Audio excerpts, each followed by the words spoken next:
Some crimes don't originate from grudges in the outside world. They grow within the four walls of a family home. When debt, control, emotional abuse, and feelings of being trampled upon accumulate for too long, just one moment of lost control can turn a loved one into a killer. The two cases we're examining today are chilling proof of this. At 8:30 a.m. on June 27, 2019, in a peaceful park located in the city of Hiratsuka, Japan, a man in his 40s was doing his usual morning jog. As he moved along the path by the river, his eyes were suddenly drawn to a strange object floating on the water's surface. At first, he couldn't make out what it was, but as he looked closer, his entire body froze in horror. It was the body of a woman, completely unclothed, with both legs severed below the knee. Overwhelmed by the gruesome sight, the man immediately called the police. Within a short time, authorities arrived at the scene and quickly began examining the body. During the autopsy, investigators discovered deep, suspicious bruises on the victim's neck. This clearly indicated that this was a homicide. The victim had been deliberately killed. However, at the scene, there were no personal belongings, identification documents, or any clues that could help identify the victim. Moreover, the remaining parts of the body were nowhere to be found. Immediately after receiving the information, police launched a large-scale search operation. They contacted and requested cooperation from all relevant parties, from local authorities to fishermen who regularly worked in these waters. The investigation wasn't limited to the shore. Investigators personally donned diving gear and jumped into the murky water to search the riverbed. Yet despite their tireless efforts throughout the entire day, the search yielded no results. However, that very night, an unexpected breakthrough occurred when a man walked in with a tense and panicked expression. His name was Seiya, a 26-year-old young man with an unremarkable appearance. With vacant eyes and a trembling voice, he stated that he could no longer endure the torment of his conscience for another moment. Then, to the shock of everyone present, Seiya confessed that he was the one who had dumped his wife's body, a woman named Fubuki, into the sea. While investigators were focused on questioning Seiya to extract more information about the case, at 6:30 a.m. the next morning, June 28th, another discovery was made. At a nearby beach, an elementary school student practicing water sports suddenly spotted a strange object floating on the water. Curious and not yet realizing the gravity of the situation, the child swam closer to get a better look. And then a haunting sight appeared before the child's eyes. It was a human left leg. As soon as they received the report, police immediately arrived to recover and examine it.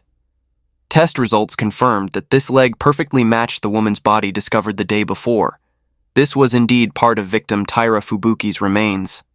With this new lead, police immediately mobilized a search team of dozens of people, divided into small groups to comb along the beach in hopes of finding the victim's remaining right leg.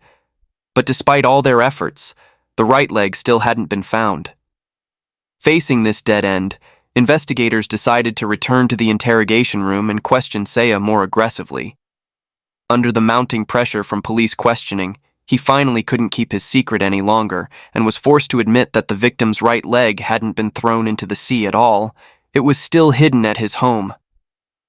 The house where Seiya and Fubuki had lived as husband and wife was located about 25 miles from the crime scene. A police team was immediately dispatched to this address to conduct a search, and just as the suspect had stated, they found the victim's right leg hidden inside the house. During their thorough search of every corner of the home, they also found a large suitcase with dried bloodstains that had turned dark brown caked inside, identified as the item Seiya had used to transport his wife's body from the house to the beach. Inside the suitcase, they found a bottle of deodorizer used to mask the smell of the corpse, and most notably, a small piece of paper with carefully written notes on how to dispose of a body. This showed that Seiya's actions weren't entirely a spontaneous impulse. There had been calculation and preparation beforehand. With irrefutable evidence in hand, at noon on the 28th, police officially announced the arrest of Seiya on charges of murder and desecration of a corpse. When asked about the motive that drove him to commit this brutal act, Seiya explained with a voice full of bitterness and resentment, I couldn't stand my wife's contemptuous attitude toward me for another day. Every time she looked at me, her eyes were so cold and distant, as if she were looking at a complete stranger, as if I no longer meant anything in her life. He went on to confess that the reason his wife had changed her attitude and treated him that way was because he was carrying an enormous debt. Unable to repay the debt, he was looked down upon and despised by his wife. Day after day, he had to endure relentless pressure about earning money to pay off what he owed. His self-respect as a man was gradually worn down until it hit rock bottom.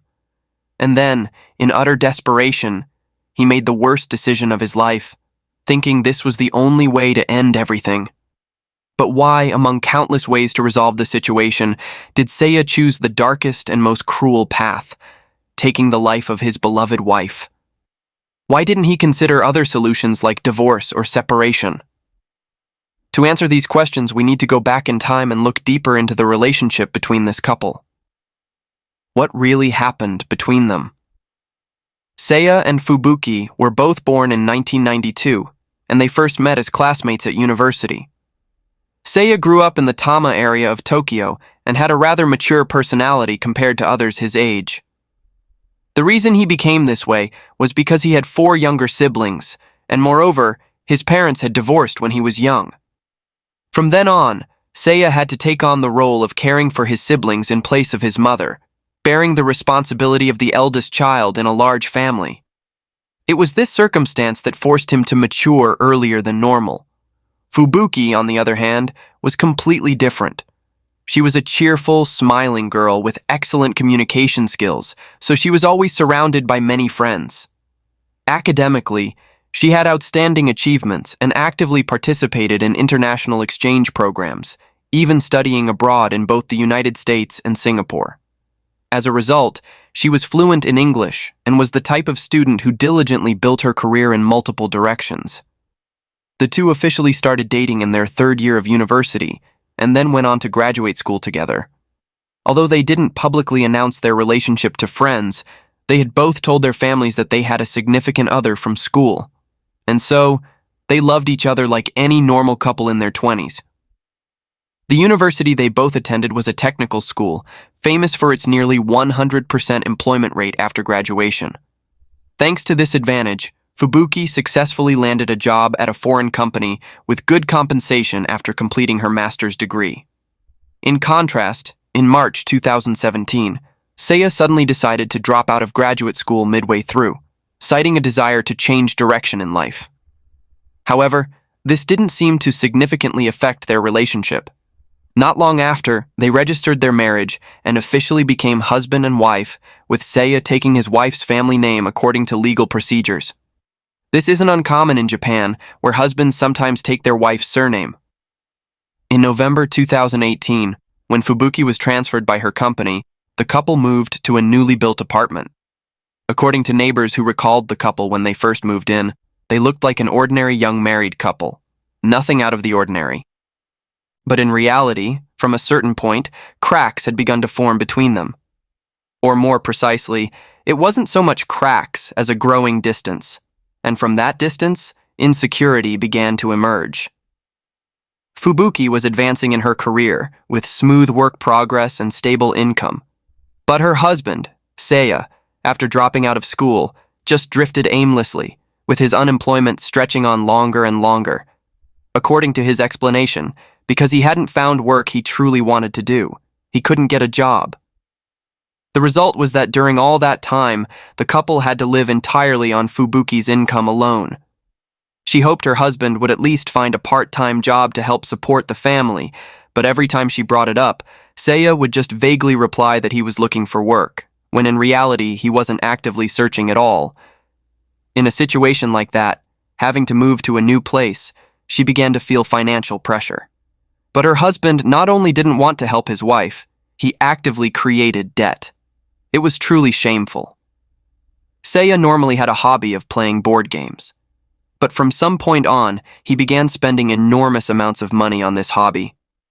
Basic living expenses and hobby expenses alike, he paid for everything with his wife's credit card.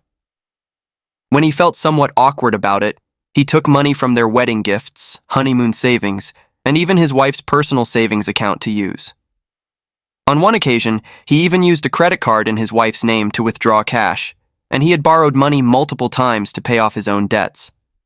The exact reason why Seiya suddenly developed such irrational spending behavior wasn't made clear, but people speculated it was due to stress from the growing gap between himself and Fubuki.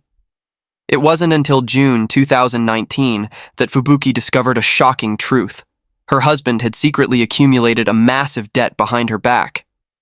Including the student loan debt from before, the total had reached approximately $40,000, no small amount.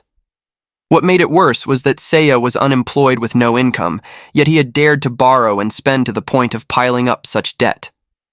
But even after discovering this harsh reality, Fubuki didn't blame or criticize her husband.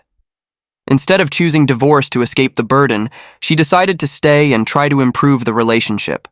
She truly believed that if they worked together, they could completely overcome this difficult period and start fresh.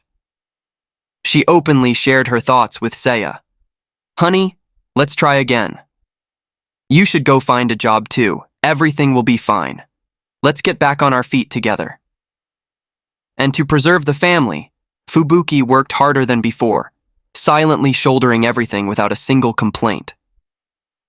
Seiya also started working at a pharmacy near their home, and everything seemed to be gradually getting back on track. The marital crisis appeared to have been resolved. But that wasn't the reality. Inside Seiya, his inferiority complex compared to his successful wife not only didn't diminish but grew larger by the day. He felt inadequate, useless having to depend on his wife, and that feeling gnawed at his mind day after day. On the morning of June 26, 2019, Seiya called the pharmacy where he worked to request time off, claiming he had the flu and couldn't come in. The pharmacy found it a bit strange since it was summer, not flu season. But since he said he was sick, they just told him to rest and get better. However, the truth was that Seiya didn't have the flu at all.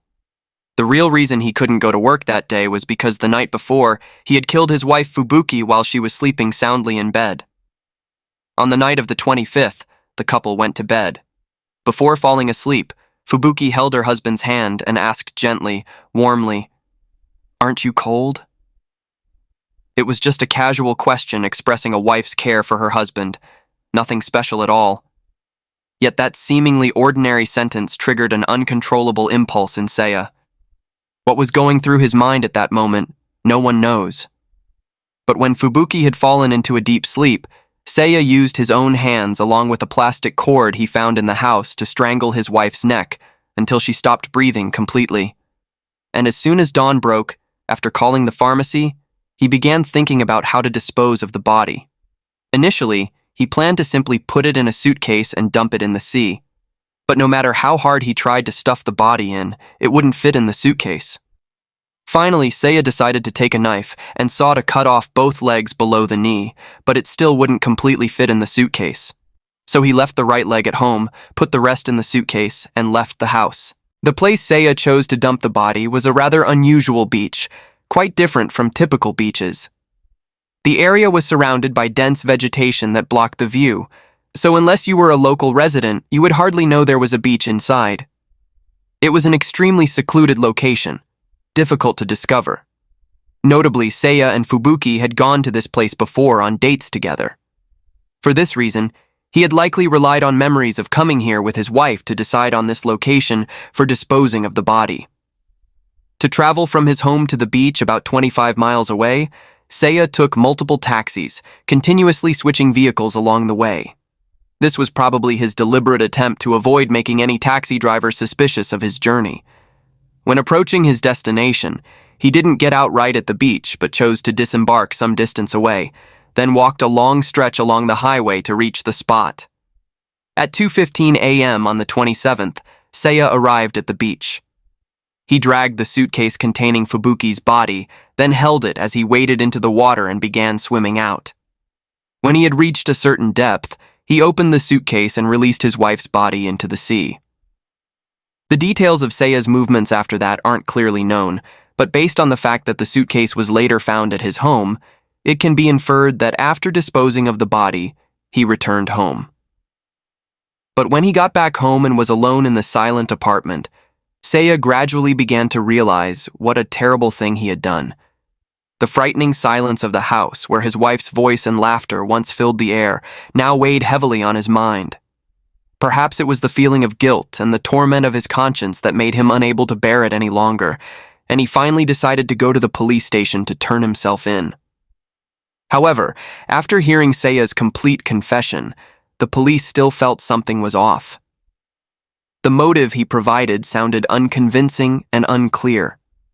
Considering the fact that Fubuki had chosen to improve the relationship rather than divorce when she discovered her husband's massive debt, it was hard to believe she had treated her husband with the contempt that Seiya claimed. She had never pressured or forced him to repay the debt. So what exactly was this look from his wife as if she were looking at a stranger that he said he couldn't bear? Did it actually exist, or was it something he imagined? Not long after, a diagnostic result was announced that perfectly explained Seiya's puzzling motive.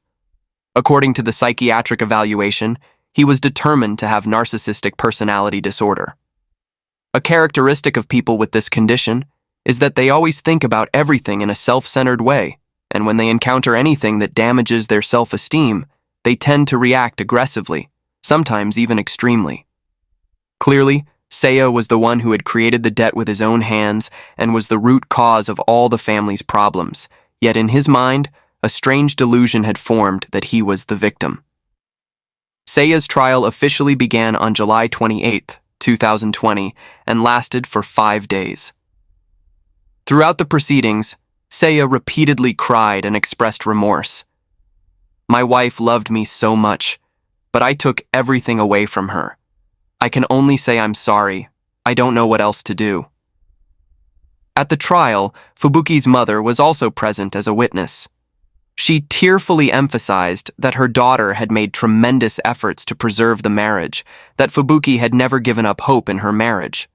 The court pointed out that Seiya's motive for the crime was entirely driven by personal selfishness, while also emphasizing that what he had done was a terrible crime. No amount of regret now could turn back time. However, the final sentence given to Seiya was only 17 years in prison. Previously, the prosecution had recommended a sentence of 23 years, describing this as an evil crime stemming entirely from personal interest. But the final result was reduced by 6 years from the original recommendation. The reason for this reduced sentence was that the court considered Seiya's narcissistic personality disorder as a mitigating factor. The court positively evaluated the fact that he had acknowledged his personality disorder and expressed a willingness to overcome it and reform himself into a better person. This directly influenced the verdict. The second case occurred in 2023. On April 29, 2023, at an apartment in Saitama Prefecture, Japan, a 53-year-old woman named Watanabe Mitsuko was arrested by police. The charges against her were murder and concealment of a corpse, and the victim in this case was none other than her mother-in-law, 68-year-old Watanabe Katsuko. Katsuko's body was discovered in a storage compartment beneath the floor, and when interrogated, Mitsuko admitted that she had strangled her mother-in-law to death with her own hands, then hidden the body in that compartment. During the investigation, Mitsuko began recounting the entire incident and explaining her motive for the crime. However, surprisingly, when her testimony was made public, instead of condemning or being outraged by Mitsuko's actions, many people expressed sympathy and compassion for her circumstances. So, what exactly happened to this woman? Before everything happened, Mitsuko had a peaceful life with her husband and son in Niigata Prefecture. Though not wealthy, their small 3-person family lived a stable and happy life. However, everything began to change in 2014 when the entire family decided to move to Saitama Prefecture. After moving, they no longer lived separately, but had to share a home with her mother-in-law Katsuko and 2 sisters-in-law. Thus, the number of household members suddenly increased to 6 people under one roof. And this is when problems began to emerge, especially financially. Among the 6 people living in the house, the only one actually working and bringing in money was Mitsuko's husband. Although one sister-in-law contributed about $200 per month, that amount was too meager, It barely made a dent in the expenses of feeding 6 mouths. The remaining family members had no income or financial capability whatsoever, keeping the household in a constant state of struggle and tight finances. Strangely, mother-in-law Katsuko received a monthly pension. Yet she didn't contribute a single cent to the household's shared living expenses. She kept all of her pension money and used it entirely for herself. Katsuko had an intense obsession with money. She considered her funds inviolable. And whenever household expenses fell short, instead of reflecting on herself, she would turn around and blame everything on her daughter-in-law Mitsuko. Katsuko considered herself the center of the Watanabe family, the person with the highest authority in the house. And she began treating Mitsuko terribly. From a certain point on, Mitsuko was gradually forced to live like a slave, like a servant in the very house where she resided. Every command, every demand came directly from Katsuko, and Mitsuko had no right to refuse or object. Mitsuko's daily schedule was essentially hard labor under strict supervision. Every day she had to wake up at 5 a.m., and the first thing she had to do was check the cat's litter box and water the plants. Next, she had to offer items at the family altar, then prepare breakfast for the entire family, and also make boxed lunches for her husband and sisters-in-law to take to work. But even making boxed lunches wasn't simple, because there were detailed rules she was required to follow. Mother-in-law Katsuko had given clear orders. Boxed lunches might be seen by outsiders, so they absolutely must have 3 colors, red, yellow, and green to look presentable. Not only that, but dinner dishes also had to be prepared according to the quantities Katsuko specified in advance, and she was absolutely forbidden from cooking the same dishes that had appeared in previous days. Furthermore, it wasn't just about cooking. What time family members went out or came home, what they ate, even how many times the cat used the litter box each day, everything had to be reported. Cleaning, laundry, housework. These were tasks that had to be done without being told. Every night at 9 o'clock, she had to carry a piece of paper that said, "Today I followed all instructions," to Katsuko's room to greet her, and the day only ended when this was completed. In this way, Katsuko began to completely control Mitsuko's body and mind. Under constant control and oppression, she gradually lost her strength, and now she couldn't even look Katsuko directly in the face, shrinking into herself. There were even many days when she couldn't respond properly. And every time that happened, Katsuko would hit Mitsuko without hesitation, claiming she wasn't answering sincerely or wasn't making eye contact. As these things repeated, fear and helplessness became deeply ingrained in her mind. No matter how unfair Katsuko's words were, no matter how cruel her actions, Mitsuko couldn't resist or say a single word back out of fear. And when Katsuko saw Mitsuko so helpless, she began devising another scheme. The target of this scheme was none other than Mitsuko's own biological mother. Katsuko gave Mitsuko a bizarre order: become an actress. Of course, this wasn't a request to actually go to auditions or appear in films. What she meant was that she would write the scripts herself, and Mitsuko had to memorize them and perform according to those scripts to scam money from her own mother. The content of these scripts were all absurd fabricated stories such as, "I accidentally spent all our savings, now there's nothing left," or "I was caught following a man and got caught, now I have to pay compensation to his wife." And Mitsuko complied. She called her mother, said exactly the words her mother-in-law had prepared to ask for money. The elderly mother heard her daughter's troubles, didn't suspect a thing, and immediately sent money. After receiving the money, Mitsuko withdrew it all and handed everything over to Katsuko. Through this scam method, from August 2018 to June 2021, nearly 3 years, through a total of 20 instances, Katsuko extorted approximately $52,000 from Mitsuko's mother. Throughout that time, Mitsuko always felt guilty and tormented about her own mother. She knew clearly she was doing something wrong, but because she was so afraid of her mother-in-law, she couldn't resist or refuse any orders. Her helplessness about her own situation plunged her into severe depression. Finally, she decided to escape from reality. In August 2019, Mitsuko left home and went to stay with a man she had met through a gaming website. However, tragedy continued to follow her. This man also abused her. After about a month of enduring it, she had no choice but to return to her husband's home. And the consequence of running away from home was that her husband demanded she pay $10,000 in compensation. Mitsuko had no money, so ultimately it was her own mother who had to pay that amount on her behalf. After Mitsuko ran away from home, the sisters-in-law began openly showing contempt for her, and the verbal and physical violence from mother-in-law Katsuko became even more severe. Over time, Mitsuko endured extreme mental anguish. Even opening her eyes in the morning became difficult, and doing housework as normal became increasingly hard. As her mental state worsened, Mitsuko finally decided to seek psychiatric treatment at a hospital. She hoped that seeing a specialist would help her get through this difficult period. However, when Katsuko found out that her daughter-in-law was going to a psychiatrist, she showed no concern or worry. On the contrary, she flew into a rage. She yelled in Mitsuko's face, "If people see you going to a mental hospital, what will they think of this family?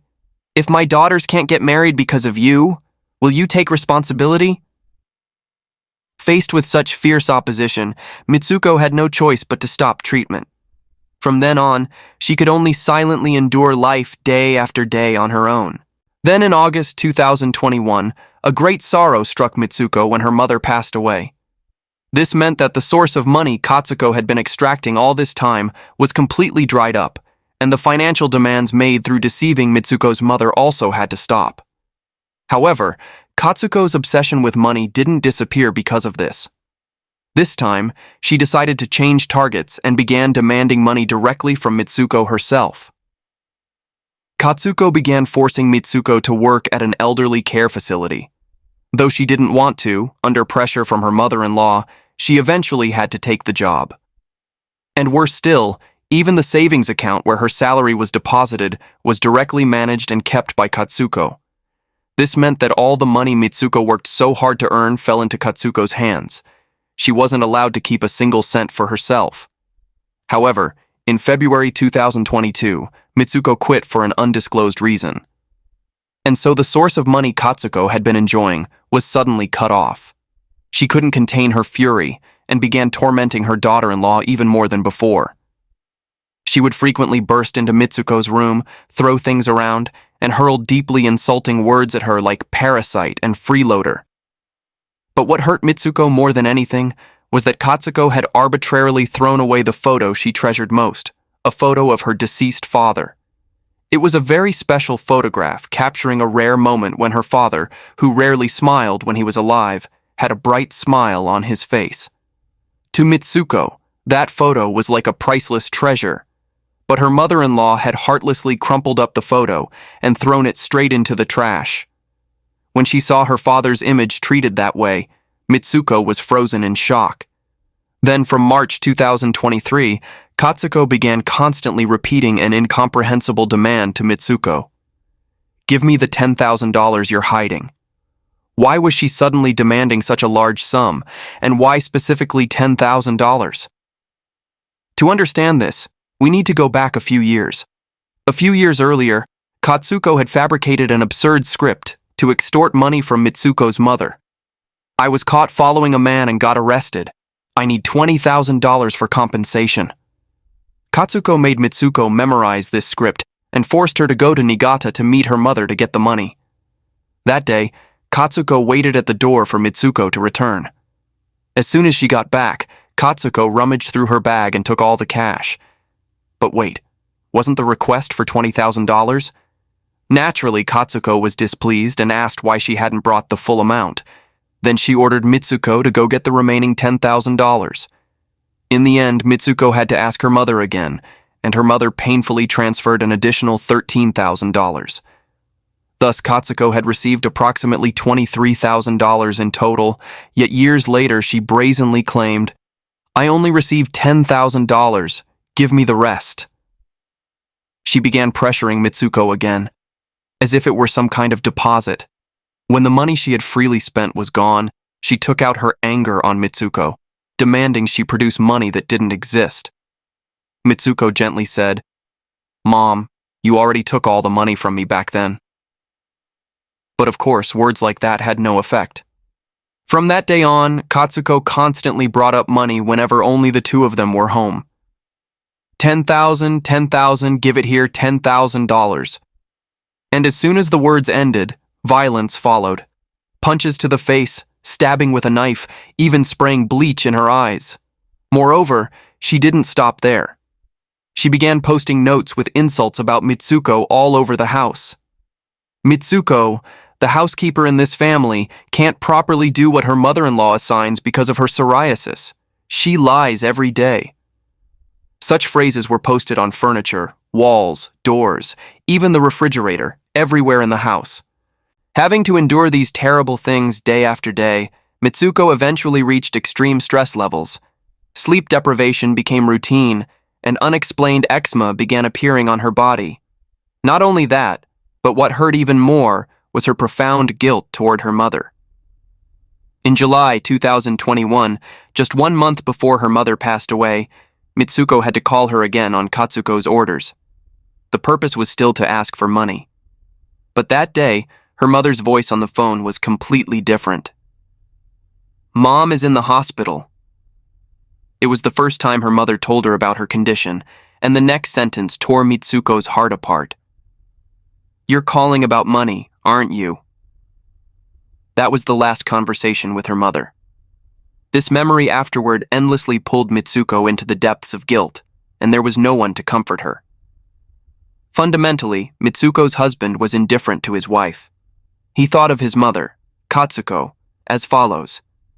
"Mom may be strict, but she's someone who loves the family, especially her grandchild, more than anyone." The sisters-in-law also didn't think highly of Mitsuko and weren't close to her. And most importantly, Katsuko never, absolutely never abused or berated Mitsuko when other family members were home. On the surface, it just looked like the relationship between a somewhat difficult mother-in-law and an ordinary daughter-in-law. On April 22, 2023, that day was no different. As soon as only the two of them were alone, Katsuko began pressuring her about the $10,000. And finally, these words came from her mouth. "This is your last chance. Give it to me now." The moment she heard those words, Mitsuko's consciousness began to fade. Her eyes seemed to be covered by a layer of fog, everything around her becoming blurry. Sounds also faded away, as if she were being pulled out of reality. Her body felt like it was collapsing bit by bit, and in that panicked state, she ran straight into the bathroom. She sat there for quite a long time, her mind hazy, not knowing what she was thinking or what she should do. After a while, she gradually regained some composure and stepped out into the living room. At that moment, Katsuko was still sitting in the chair, eyes closed, and spoke in a challenging tone. "I'm closing my eyes. Go get the $10,000 you're hiding right now." Hearing those words, Mitsuko later recounted that she heard something inside her snap. Not figuratively, it truly felt like a taut string that had finally broken. The last mental boundary she had struggled to maintain for so long had completely collapsed, and in that moment, her hand reached for a plastic cord lying nearby. She began wrapping the cord around Katsuko's neck, who was sitting in the chair with her eyes tightly shut. Her grip tightened more and more, and she didn't let go. Not long after, Katsuko lost consciousness and fell from the chair. Only then did Mitsuko panic and realize what had just happened. She called her mother-in-law's name several times, but there was no response.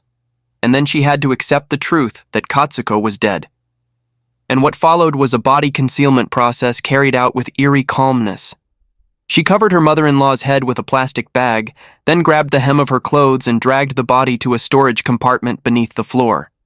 She moved aside the plastic container covering the top, placed the body inside, then put the container back in its original position as if nothing had happened. Surprisingly, when reporting to police, Mitsuko said she remembered every detail of this process very clearly. Regarding her emotions at that time, she also honestly revealed, "At that moment, I felt both confusion about what to do, but at the same time also relief that I finally wouldn't have to hear that $10,000 refrain anymore." Both emotions appeared at the same time. That afternoon, Mitsuko still sent a report message, as was her daily habit with Katsuko, but accidentally sent it to her sister-in-law instead. She quickly handled the situation by texting back, "That was a message I meant to send to Mom. I sent it to the wrong person." Afterward, to conceal the truth, she deliberately created signs of eating in the house to make everyone think her mother-in-law was still alive and going about her normal routine. When anyone asked, she reassured the family, "Mom already ate. She just went out." However, as time passed, suspicion in the family grew. Several days went by without anyone seeing any trace of Katsuko, and the sister-in-law began feeling something was wrong and told her brother, Mitsuko's husband. Finally, on the morning of April 28th, the two decided to search throughout the house, and they discovered Katsuko's body lying in the storage compartment beneath the floor. Immediately, they called the police. After arriving at the scene and compiling the circumstances along with Mitsuko's testimony, police officially arrested her the next day, April 29th, on 2 charges: murder and concealment of a corpse. At trial, the defense attorney for Mitsuko argued that at the time of the crime, she was in a state of extreme mental pressure. They emphasized that years of abuse and isolation within the family, combined with profound guilt over her mother's death, had all accumulated and pushed her into a mental state where committing the crime was almost unavoidable.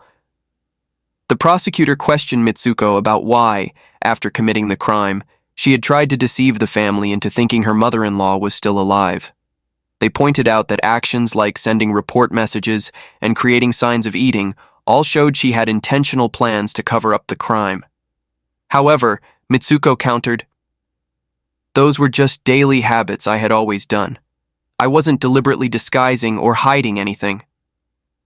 Finally, the defense attorney once again emphasized that Mitsuko had to live in extremely harsh circumstances where even her husband was completely indifferent and never cared about what she was enduring. She had no one to turn to, nowhere to seek help. For these reasons, the attorney asked the court to consider reducing the sentence for their client. Mitsuko's trial took place on February 12, 2025, and she was ultimately sentenced to 7 years in prison. Previously, the prosecution had recommended a 10-year sentence with the view that the act of murder cannot be justified by any reason. However, the court somewhat accepted the argument that Mitsuko had been pushed to a mental breaking point after years of endurance. Nevertheless, the court also expressed the view that her situation hadn't reached such an extreme level that she couldn't think of any other solution besides murder. At trial, the defense attorney presented crucial evidence: an audio recording of a conversation between Katsuko and Mitsuko saved on Katsuko's phone. The content of the recording was Katsuko's voice yelling, "You're lying about everything, aren't you? I never received that $10,000. Why are you so quiet? Leave the key and get out of this house. Hurry up, go!" When the recording was played in the courtroom, Mitsuko shut her eyes tightly, tears streaming down her face, and her entire body began to convulse. Clearly, even at that point when Katsuko was already dead, she still couldn't completely escape the fear of her mother-in-law. Just hearing that voice was enough to send her into a state of panic. The judge had to personally check on Mitsuko's condition and announce a recess. Just looking at this reaction alone, one could understand to some degree how much suffering and fear Mitsuko had to endure throughout all those years living with Katsuko. Meanwhile, Mitsuko's husband had a completely different attitude. He angrily said she should have just left home rather than kill someone. He declared he wanted nothing more to do with his wife and would file for divorce.